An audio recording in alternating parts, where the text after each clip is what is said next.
Nous sommes dans une parcelle du Morbihan qui présente des problèmes de croissance depuis le début montaison. Comme on va l'observer, il s'agit d'un problème lié à l'acidité du sol.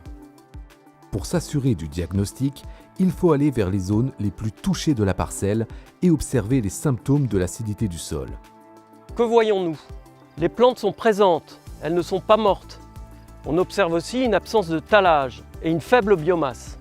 Autre symptôme caractéristique, un port dressé des plantes, c'est-à-dire que les feuilles pointent vers le ciel.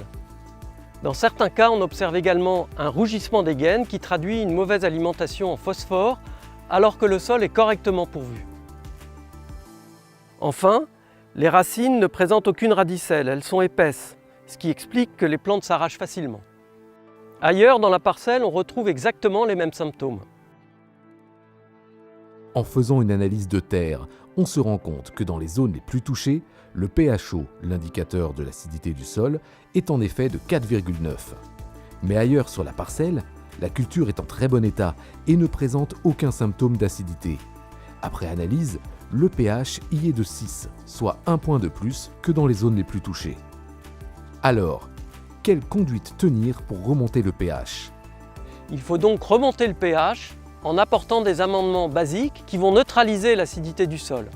Dans cette situation, nous allons donc pratiquer un chaulage de redressement. Il faudra ensuite choisir dans un premier temps des cultures peu sensibles à l'acidité, en attendant que le pH remonte, comme le maïs, les prairies, et éviter surtout les cultures sensibles, comme les légumes, la luzerne ou l'orge.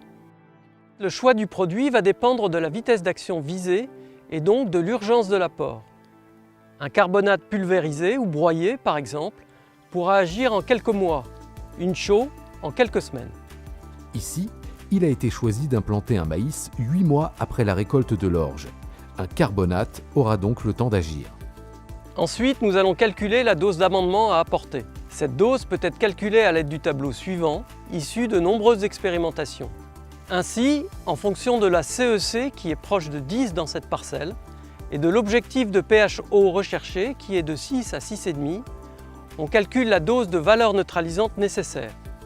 Dans cette parcelle, on définit ainsi un besoin de 2800 unités de valeur neutralisante. La qualité de l'incorporation de l'amendement est primordiale. Une pré-incorporation de l'amendement avant la bourre par des passages d'outils de déchômage est donc indispensable. Une fois que le pH sera remonté, il faudra pratiquer un chaulage d'entretien.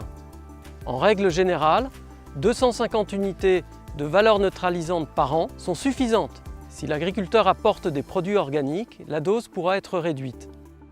Et une fois ce travail réalisé, il restera à contrôler régulièrement le pH de la parcelle, tous les 3 à 4 ans, à la même période et dans les mêmes zones.